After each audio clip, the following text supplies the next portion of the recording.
hetken. Kiltas täällä. Tänään me tehdään Crafting Dead-videota. Tässä on mun tyyppi, tässä näin. Tää kuka nyt pyörii tässä. Tässä lukee Gilbert Lee-version. No niin, ja aletaanpas pelaa multiplayeria. Ja me oltiin yksi kerta tällaisessa maailmassa kuin Aftermath, Covenia. Ja me oltiin täällä tosi OP, meillä on tällaista kamaa. Me pärjätään tosi hyvin täältä, meillä on hirveä OP kamaa, meillä on kaikkea. Siinä mulla on tällaiset Night Vision Glasses, no ihan sairaan hyvin myös. Ne on niinku, ne Night Vision Glasses on sellaiset, mitkä on sellaiset lasit, että sä voit nähdä yöllä. Ja sit sä voit panna päälle kyllä päivälläkin. Ja täällä on kaikkea tällaista. Mä oon tällaisessa armeijapaikassa, mutta sellaista tonkin taas. Ja täällä on kaikkea tällaista hienoa kamaa tai tällaista hyvää kamaa. Täällä ei oikein mitään muuta pahaa.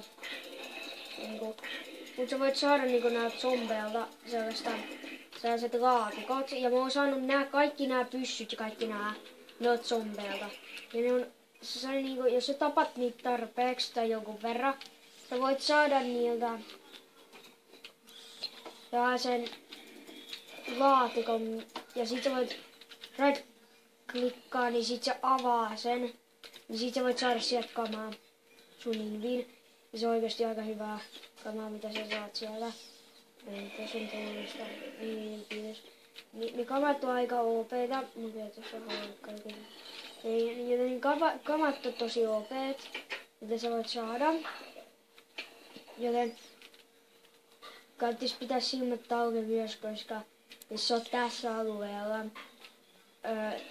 te voitte kyllä panna tonne ja sanoa, jos te tarvitte tulla. Okei, niin mä sain tuonne oikein business-suutia kaikkea tollaista, niin mä en oikein tarvis oikein mitään täällä. Mitä ette nyt tuolla ei ole vähän kuin näin. Juma, mä oon nähnyt tuota zombia tossa. Eikä tossa. Niin tuli Captain Cool. Mä luulin, että joku ihminen alkoi lyömään. Mä oon vähän myös säikähnyt tosta. Ui juma, huhhuh.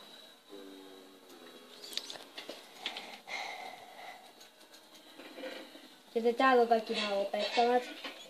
Oikeastaan mä kattonut, onko tuolla täällä jotakin täällä.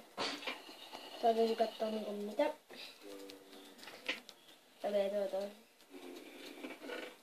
Eikä mitä mä oikein hommaa. Siis noin. Ja toisella. Mä otan siis niinku. Tässä ei kävi.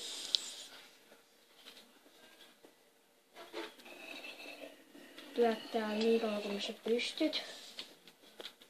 Tai niin hyvin kuin sä pystyt. Ja